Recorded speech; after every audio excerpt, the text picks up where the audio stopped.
ओम नमो भगवते वासुदेवाय। श्रीमद्भगवद्गीता प्रथम अध्याय। धर्मक्षेत्रे कुरुक्षेत्रे समवेतायुयुत्सवः मामकाः पाण्डवाश्चैव किं कुर्वत् सञ्जयः। दृष्ट्वा तु पाण्डवानीकं व्यूढं दुर्योधनस्तदा आचार्यमुपसंगम्य राजा वचनमब्रवीत्। पश्येतां पाण्डुपुत्राणाम् आचार्यमहती चमुं व्यूढां द्रुपदपुत्रेण तव शिष्येण धीमता। अत्र सुरामहेश्वासा भीमार्जुनसमायुधि युयुधानो विराटश्च द्रुपदश्च महारथः। धृष्टकेतुश्चेकितानः काशीराजश्च वीर्यवान् पुरोजित्कुन्तिभोजश्च सेव्यश्च नरपुङ्गवः। युधामन्युश्च विक्रान्त उत्तमौजाश्च वीर्यवान् सौभद्रो द्रौपदेयाश्च सर्व एव महारथाः। अस्माकं तु विशिष्टा ये तत्त्रिबोध द्विजोत्तमा नायका मम सैन्यस्य सर्वार्थमब्रवीमि ते। भवान् भीष्मश्च कर्णश्च कृपश्च सिमितञ्जयः अश्वत्थामा विकर्णश्च सौमदैत्यैस्तथैव च अन्ये च बहवः शूरा मदर्थे त्यक्तजीविताः नानाशास्त्रप्रहरणाः सर्वे युद्धविशारदाः। अपर्याप्तं तदस्माकं बलं भीष्माभिरक्षितं पर्यान्तं त्विदमेतेषां बलं भीमाभिरक्षितम् अयनेषु च सर्वेषु यथाभागमवस्थिता भीष्ममेवाभिरक्षन्तु भवन्तः सर्व एक हि।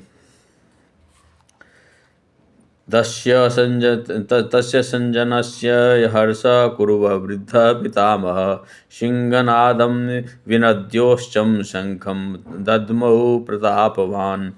ततः शङ्खाश्च भैर्यश्च प्रणवानकगोमुखाः सहसैवाभ्यहन्यत सशब्दस्तु मूलोऽभवत्। ततः शैव्यहर्ते युक्ते महति स्यन्दने स्थितौ माधवा पाण्डवाश्चैव दिव्यो शङ्खो प्रदम्रितः। सघोषो धृतराष्ट्राणां हृदयानि व्यदारयत् नभश्च पृथिवीं चैव तुमुलोऽभ्यनुनो नोदयन्। अथ व्यस्थितान् दृष्ट्वा धृतराष्ट्रकपिध्वजः प्रवृत्ते शस्त्रसम्पाते धनुर्यज्ञ पाण्डवः ऋषिकेशं तदा वाक्यमिदमाहं महीपते।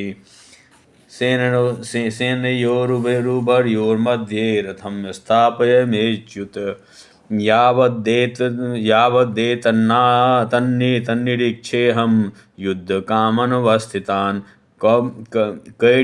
कैर्माया सयुद्धव्य तस्मिन्नरण्यसमुद्यमे।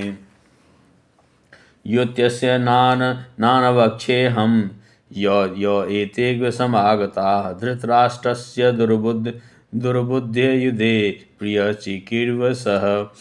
एवमुक्तो ऋषिकेशो गुडाकेशेन भारतः। सेनयोरुभयोर्मध्ये स्थापयित्वा रथोत्तमम् भीष्मद्रोणप्रमुखतः सर्वेषां च महीक्षिताम् उवाच पार्थ पश्येतान् समवेतान् तु कुरुनीतिः। तत्रापश्य स्थितान् पार्थ पितॄनथ पितामहः आचार्यान् तुलान् भ्रात्रा पुत्रानोत्रान्तधीस्तथा श्वशुरान्दसगृश्चैव सेनयोरुभयोरपि। तान्समीक्ष्य स कौन्तेयः सर्वा बन्धुवस्थितान् कृपया पर्याविष्टो विसीदन्त्रीमब्रवीत्। यहाँ पे बहुत ही महत्वपूर्ण विषय है, तो इसका हिंदी भी मैं बता रहा हूँ। अर्जुन ने वहाँ पर दोनों पक्षों की सेनाओं के मध्य में अपने चाचा, ताऊ, पितामह, गुरुओं, मामाओं, भाइयों, पुत्रों, पौत्रों, मित्रों, ससुर, शुभचिंतकों को देखा। तात्पर्य यह है कि अर्जुन युद्ध भूमि के मध्य में अपने सभी संबंधियों को देखा। वह अपने पिता के समकालीन भूरिश्रवा जैसे व्यक्तियों में भीष्म पितामह तथा सोमदत्त जैसे पितामहों, द्रोणाचार्य तथा कृपाचार्य जैसे गुरुओं, शल्य तथा शकुनी जैसे मामा, दुर्योधन जैसे भाई, लक्ष्मण जैसे पुत्रों, अश्वत्थामा जैसे मित्रों एवं कृतवर्मा जैसे शुभ चिंतकों को देखा, और उन सेनाओं को भी देख सका जिसमें उसके अनेक मित्र थे। जब कुंती पुत्र अर्जुन ने मित्रों तथा संबंधियों को इन विभिन्न श्रेणियों को देखा तो वह करुणा से अभिभूत हो गया।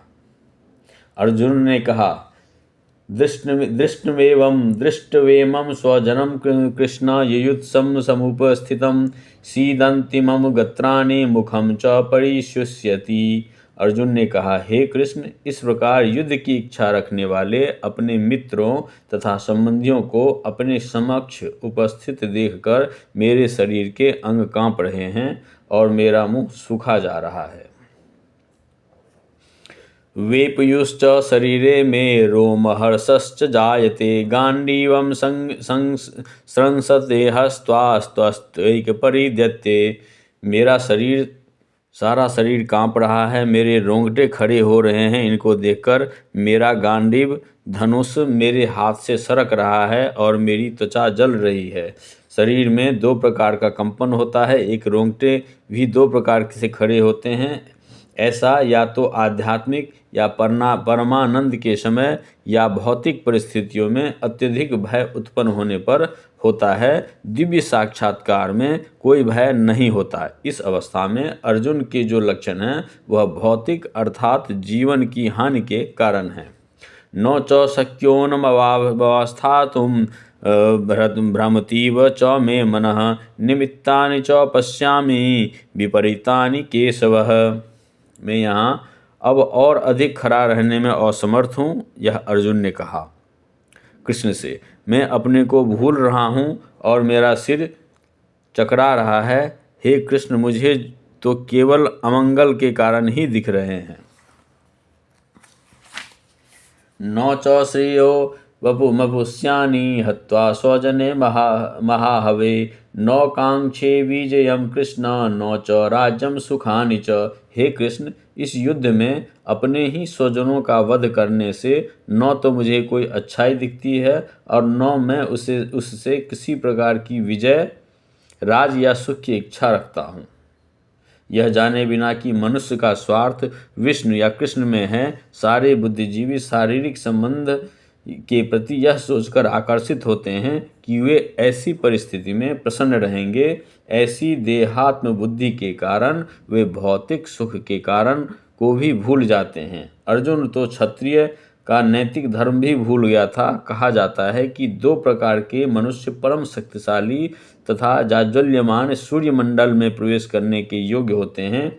ये हैं, एक तो क्षत्रिय जो कृष्ण की आज्ञा से युद्ध में मरता है तथा दूसरा सन्यासी जो आध्यात्मिक अनुशीलन में लगा रहता है। किं नो राज्येन गोविंद किम भाग्यैर्जीवितेन वा यशामर्थैकाङ्क्षिप्तेन तो राज्यं भोगाः सुखानि च त इमेवा स्थिता युद्धे प्रणास्ता क्या धनानि च।